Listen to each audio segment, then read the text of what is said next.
For my sister's birthday, she wanted a porcelain doll. My father said, "Go on, slap your sister, and I'll buy it for you." And so, I got a hard slap across the face. When I was 17, my father sent my sister to study abroad, but refused to pay for my college. I begged him for days. He threw $50 at me. "I don't owe you a damn thing, Alara." When I was 27, my sister returned from overseas, took a liking to my husband. My father sneered at me. "If you can't keep a man, that's your own failure." Yes, they all preferred my sister, Rosalie, the one with the fancy degree and the sweet-talking tongue. Even my own son. On his 5th birthday, my son Leo wanted to go to the amusement park, but not with me. He said I was too bossy. My husband David joked with him. "Go give mommy a slap. If she gets mad, she won't go. Then we can go with your auntie Rosalie." And my son really did walk over and slap me. The sound was sharp and loud. I just stood there, stunned, until my son's voice piped up again. "Daddy, is she mad now? Can I go to the amusement park with Auntie Rosalie?" David took our son to the amusement park without telling me. When they came back, Leo was holding a small, cheap-looking stuffed toy. He held it out to me timidly, not saying a word. His eyes, however, kept darting toward David, as if to say, "I did what you said to make her happy. Why is she still ignoring me?" I was in the dining room, packaging the desserts I had just finished baking. David walked in and saw the scene.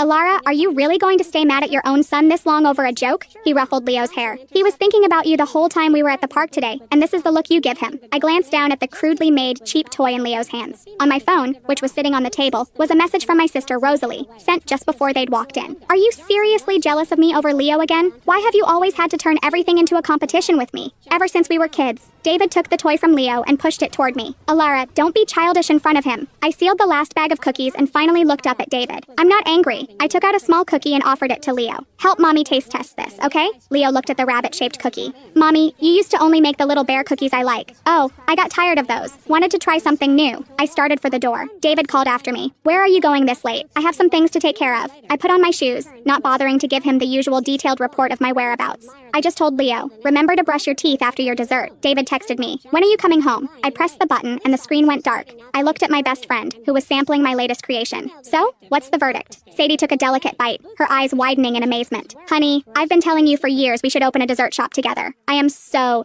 happy you finally come around." She looked at me with a warmth that was both proud and relieved. "I was honestly starting to think you were going to be a housewife for the rest of your life. But," she added, "my shop is in the next city over. Are you sure you can bear to be away from Leo?" I didn't answer her question. My mind drifted back to the events of the day. Leo's 5th birthday. I had woken up at dawn to prepare. I'd cooked a whole table of his favorite foods. But Leo hadn't even glanced at it. He was used to my cooking. No matter how creative or delicious, it could never compete with the allure of fried chicken and soda from a fast food joint. So he'd just given the table a cursory look and turned to David. "Daddy, it's my birthday. Can Auntie Rosalie take me to the amusement park? I don't want Mom's food. I'm so sick of it." And that's when David had said it. "Go give Mommy a slap." How could I even begin to explain all this to Sadie? I had chosen my husband. My son was my own flesh and blood. I just looked at Sadie and sighed softly. People really do change. I used to think all I ever wanted was a family